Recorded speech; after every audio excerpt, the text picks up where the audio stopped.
सुखाचार्य वर्णन करीत असताना हरिभक्तांचं काय स्वरूप असतं, हरिभक्त कोण असतो, कसा असतो, तसं स्थित प्रज्ञा ते लक्षण सांगत असताना भगवंताने अर्जुनाला सांगितलं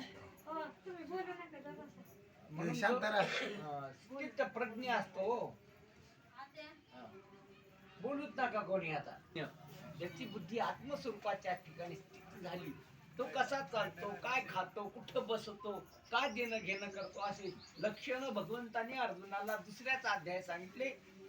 आणि सांगताना असं सांगितलं की अरे जो ज्याची बुद्धी आत्मस्वरूपाच्या ठिकाणी स्थित झाली, त्याला जगात काही कर्तव्य राहिलं नाही करायचं, जगात त्याला करण्यासारखं काही राहिलंच नाही. मग ते अर्जुनाला असं म्हणल्यानंतर ते अर्जुनाला जरा ते डोक्याच्या वर गेलं. एकीकडे म्हणतो मला युद्ध कर आणि एकीकडे म्हणतो काहीच करायची गरज नाही. बिघडन ते कोण असं कसं बोलायला म्हणे जीव दोन टप्प्यात. एक तर मला युद्ध करायचं सांग, नाही तर मग कुठं जायचं सांग. एकीकडे म्हणतो युद्ध कर आणि एकीकडे म्हणतो काही कर्तव्य नाही, कृत्य झालो इच्छा कोण नाही. बरं असं कोणाला नाही संशय, याचा कोणाला बी संशय येईल ना, अर्जुनालाच आला असं नाही. म्हणून ध्यानात घ्या या गोष्टी सांगत असताना. हरीचं म्हणजे भक्ताचं काय स्वरूप आहे, कोणाला म्हणावं भक्त, भक्ती कशी करावी आणि भक्तांनी कसं काय करावं, हे सगळं राजा परीक्षेतीला सुखाचार्य सांगायले. हे परीक्षेती ऐक, भक्ताचे लक्षण सांगतो तुला. काय भक्ताचे लक्षण तर हरिभक्त शोभायमान, तो स्वरूपाने शोभत असतो, उपाधीनं नाही. कशाने उपतू स्वरूपाने. माणसाने कशाने वपा स्वरूपाने वपा. आता तुम्ही जर बाकीच्याने उपू लागले तर स्वरूपाला विसरले तुम्ही, तुमच्या स्वरूपाला काय झाले विसरले.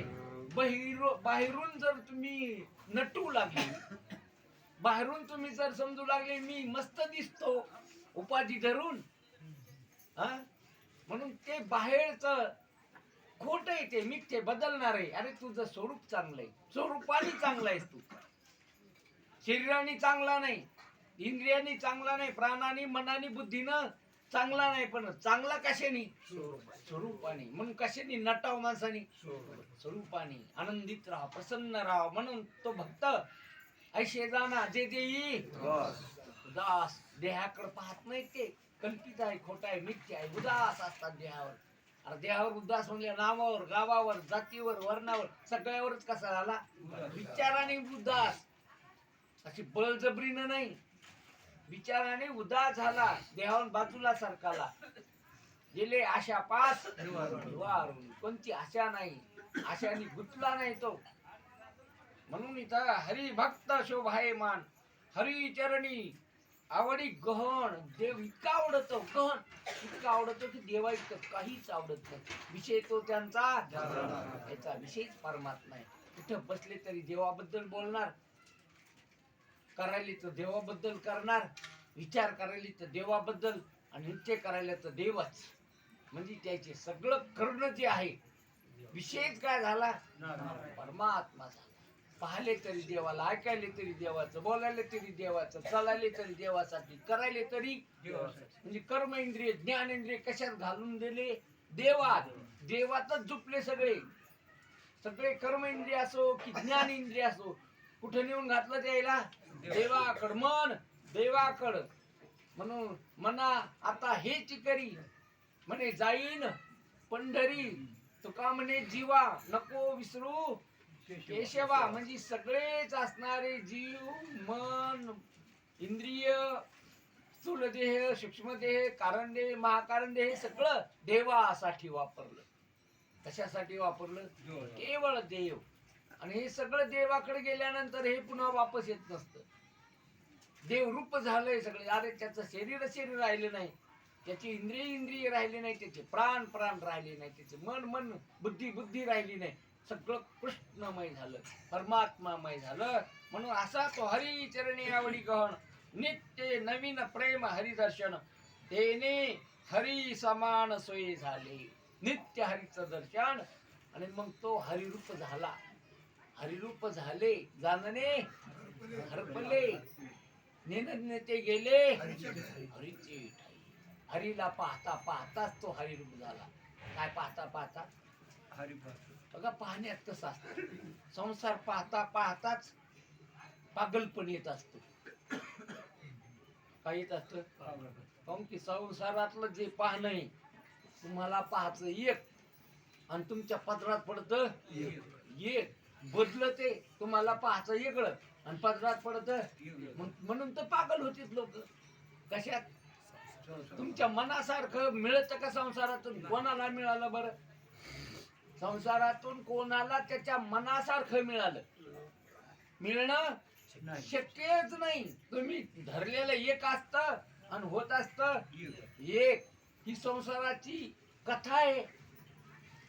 तुम्हाला आवडत नाही मरण आल्याशिवाय राहत नाही. तुम्हाला आवडत नाही असणार रोग आल्याशिवाय राहत नाही. तुम्हाला आवडत नाही म्हातारपण, तुम्हाला ते आवडत नाही. काय काय नाही आवडत बरं याच्यातलं काय काय नाही आवडत? म्हातारपण आवडत का? रोग आवडतो का? मरण आवडत का? आणि ठरलेलं नाही का? मग तुमच्या मनावानी व्हालं का? जसं व्हायचं तसंच झालं. मग मनावानी होतो परमार्थ. तुम्ही म्हणले मला मोक्ष मिळवायचा, तुम्ही म्हणले मला देव व्हायचं, काय अडचण आहे? देव म्हणता देवाची होती. तुम्ही म्हणले आम्हाला काय व्हायचं? परमात्मा व्हायचं. आता तुम्ही उगाच म्हणले आम्हाला नवरदेव व्हायचं, जमल का? पण परमात्मा व्हायचं म्हणल्यावर त्याला काय अडचण आहे? काहीच अडचण नाही. काऊन की तुमचं ते स्वरूप आहे. आणि परमात्मा जो झाला त्याला काही व्हायची गरज नाही. म्हणून हे राजा परीक्षेत ऐक, किटकी भय ध्याता श्रंगिसी तरणपता बाणली तेशी, माझे जीवे भावे भजती हरिसी, ते हरी पासी स्वयंशी येती. अरे ती आळी, तिला ध्यास लागला, भुंगाईन मला खाईन, भुंगाईन मला खाईन, भुंगाईन मला खाई. काऊन की कोणी धरून आणली होती? भुंग्यानी. आळी ती धरून आणली भुंग्यानी. तुम्ही असं चिखलाचा भुंगा केलेला असतो बघा त्या भृंगुरटीनं, आणि त्याच्यात काय आणून होती ती आळी. आणि मग तिला असं वाटत की भुंगाईन मला खाईन, भुंगाईन मला खाईन, भुंगाईन. सारखा ध्यास लागला कोणाला? आळीला. मग ती 2-3 दिवस आलाच नाही भुंगा तिच्याकडं. तिला ध्यास लागता लागता पख फुटले आणि त्या घरातून बाहेर पडली. काय झाली? भुंगा झाली. तुका म्हणे आळी झाली भिंगुरी सगळी. हा, भिंगुरी झाली ती. तिला पंख फुटले. अरे आळी जर भुंगा होती तर जीव ब्रह्म व्हायला लागत का? विजय असणारी ती विजय जातीची, दुसऱ्या जातीची, दुसऱ्या जातीत तिचं परिवर्तन झालं ध्यासाने. आणि मग तुम्ही तर जीव आहात, तर तुम्ही स्वरूपानेच ब्रह्म आहात. तुम्ही प्रतिबिंब हा देवाच, तुम्ही कोलंकी हा देवाची. तुम्ही कोणाचं प्रतिबिंब आहात? परमात्म्याच्या अंतःकरणात पडलेला जो आभास आहे तो जीव आहे, तो देवाच आहे. भगवंत सांगतात अर्जुनाला, मम वंशे जीवलोके जीवभूता सनातना मनाशास्त्राने इंद्रियाने प्रकृतीस्थानी कर्षती. अरे जीव माझा आहे. देव म्हणतो. जीव कोणाचा? माझा. तुम्हाला म्हणतो देव तुम्ही माझे, तुम्ही म्हणते आम्ही यायचे. हे पहा, देव काय म्हणतो? तुम्ही माझे आहेत. आणि तुम्ही काय म्हणतात? आम्ही यायचे. कोणाचे? ह्या लोकांचे. ह्या लोकांचे आहेत का तुम्ही? हे लोक होते का पहिले? पुढे राहतील का? आणि असले तरी खरे आहेत का ते? अरे जन हे सुखाचे दिल्या अंत हे कळायचे नाही. कोणीच नाही. हे कोरोनात कळालं नाही का कोण आपले आहेत आणि कोण आपले नाहीत? दाखिला नाही का चमत्कार? कोण गेलं जवळ, कोण आलं जवळ? अजिबात नाही. ध्यानात घ्या जरा. ठेस लागल्यावर तरी माणसाने पाऊल उचलून टाकावं. काय लागलं? का पुन्हा तिथंच ठेच लागून घ्यायची, त्याचे बोटे फुडून पुन्हा. म्हणून द्या ना आज्ञा या गोष्टी. म्हणून ती भिंगुरी आळी असून भिंगुरी झाली कशाने? ध्यासाने. म्हणून इथं जर तुम्ही परमात्म्याचा ध्यास लागला तुम्हाला, कशाचा? मला कथा सांगतो. रामकृष्ण परमहंस विवेकानंद सरस्वतीचे गुरु होते. ते कोणाचे? स्वामी विवेकानंद सरस्वतीचे गुरु कोण? रामकृष्ण. आणि तुम्हाला नवल वाटल, त्यांनी 6 महिने प्रयोग केला. 6 महिने मी स्त्री आहे म्हणून असा संकल्प, दृढ संकल्प केला. मी कोण आहे? स्त्री सारखीच असणारी, साडी नेसायची, गंध लावायची, नाक टोचलं, त्याच्यात मध्ये काय नथ स्थिती घातली, पायात जोडे घातले, हातात बांगड्या घातल्या, बाईसारखं चालायचं, बाईसारखंच बोलायचं. 6 महिने मी स्त्री आहे असा काय केला? संकल्प केला. हो 6 महिन्यामध्ये पुरुषत्व गेलं, स्त्रीवत्व आलं. बरं वास्तव आहे बरं, हे गप्पा नाही का? रामकृष्ण परमहंस संकल्प केला त्यांनी, मी स्त्री आहे, मी बोलायचं स्त्रीसारखं, चालायचं स्त्रीसारखं, खायचं स्त्रीसारखं, सगळ्या गोष्टी कशासारख्या? बायासारख्या. 6 महिन्यात पुरुषत्व गेलं आणि काय आलं? स्त्रीवत्व आलं. आता तसं झालं ना तुमचं, ध्यास लागलाय तुम्हाला, मी दे, मी दे, मी करताय, मी बघताय, मी. अरे तुमचं ब्रह्मत्व गेलं. कळत का तुम्हाला? काय काय गेलं आणि काय झाले तुम्ही? हे झाले तुम्ही अनेक नावाचे, अनेक रूपाचे, अनेक गावाचे, अनेक जातीचे, नसून का असून. हे खरं आहे का नाही? बरं, अनेक गावाचे, अनेक नावाचे, अनेक रूपाचे, अनेक जातीचे झाले का नाही तुम्ही? हा, इथं अनेक जातीचे माणसं म्हणले की ते हो आम्ही त्याच जातीचे. कोण्या जातीचे? अरे ते काहीच नाही तुमच्याकडे. जात वीत गोत कुळ शीळ मात अरे टाकून देते ही गोष्ट.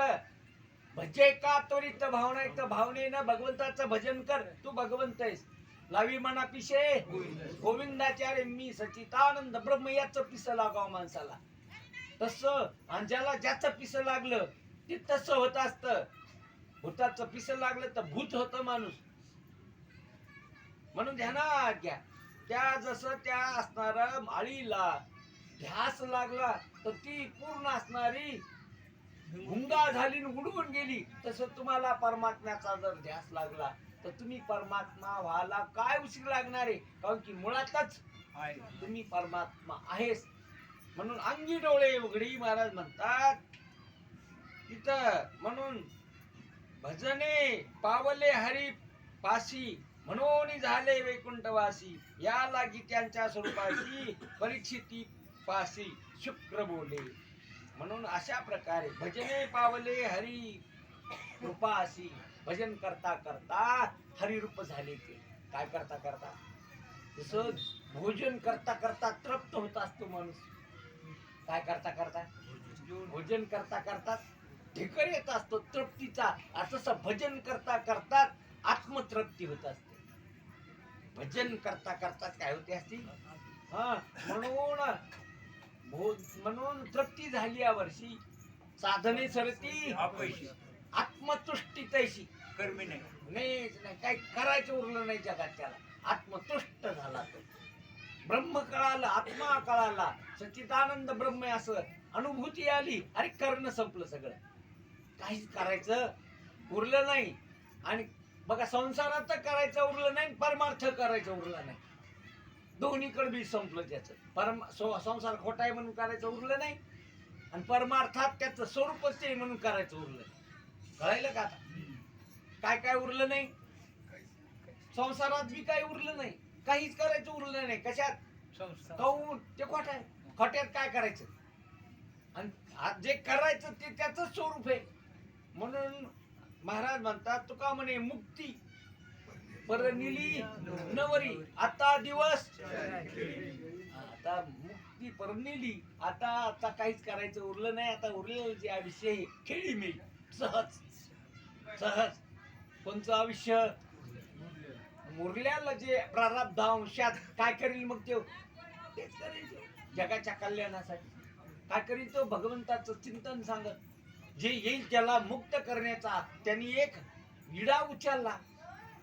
म्हणून असा जो असणारा महात्मा भजे म्हणून भजने पावले हरी पाशी म्हणून झाले वैकुंठवासी. भजन करता करता हरिरूप झाले आणि नंतर त्याचं ठिकाण बसण्याचं वैकुंठ.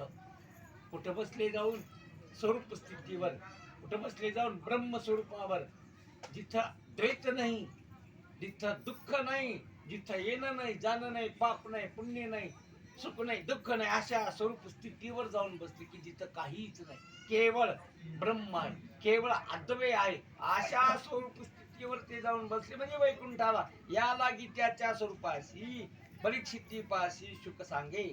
म्हणून याच्यामुळं परीक्षिती राजाला सुखाचार्य वर्णन करून सांगायले. कोणाचं भक्ताचं लक्षण, कोण भक्त जो स्वरूप स्थितीवर जाऊन बसला, जो ब्रह्मस्वरूपावर जाऊन बसला, जो स्वतः अंगी झाला, जो देव जो आपण त्याशी जन अवघे देव. अंगानेच कोण झाला तो देव, त्याशी जन सगळे देव. त्याच्या दृष्टीपुढे दुसरं काहीच नाही राहील, फक्त देव आहे. काय त्याच्या दृष्टीपुढे जसं आता जो पाहिजे त्याला सूर्य सन्मुख असतो, जो पाहिजे त्याला सूर्य कुठं सन्मुख. तुम्हाला एकीकडे दिसणार दुसऱ्याला एकीकडे दिसणार असं आहे का? पाहिजे त्याला कुठं सन्मुख आहे. तसा जो पाहिजे त्याला देव सन्मुख. कोणाला देव सन्मुख? जो पाहिजे त्याला देव कुठे सन्मुख झालो कैसा संत चरणी पावलो. त्याला जो पाहिल म्हणून अंगी जो झाला देव, अंगी झाला जो देव, जो आपण अंगाने जो देव झाला तयाशी जण अवघे. एराणी सांगावी रेमट कहाणी चित्तरंजावणी करावया. असं ज्याला कळालं नाही उग काहीतरी कथा सांगायच्या आणि लोकांचं रंजन मंजन करायचं. त्याच्याशिवाय काय होणार आहे? रंजन मंजन केल्याने खरं जर नाही कळालं तर हसू होईल तुमचं, रडावं लागल. देह पडतानी वासना राहत्याल, देह पडतानी अज्ञान राहील आणि पुढच्या जन्मात जावं लागेल. वास्तव एवढं आहे. जर नाही तुम्हाला परमात्मा कळाला तर पुढचा प्रवास लय अवघड आहे. तुमच्या इतिहापुरताच प्रवास नाही तुमचा, इतकाच प्रवास नाही. याच्या पुढे बी जायचंय तुम्हाला लय लांब, कुठं कुठं जायचंय. जर नाही कळालं तर कळलं का तुम्हाला? 84 योनीत पचावं लागेल. कोणते बी शरीर घ्यावं लागतील, काही बी खावं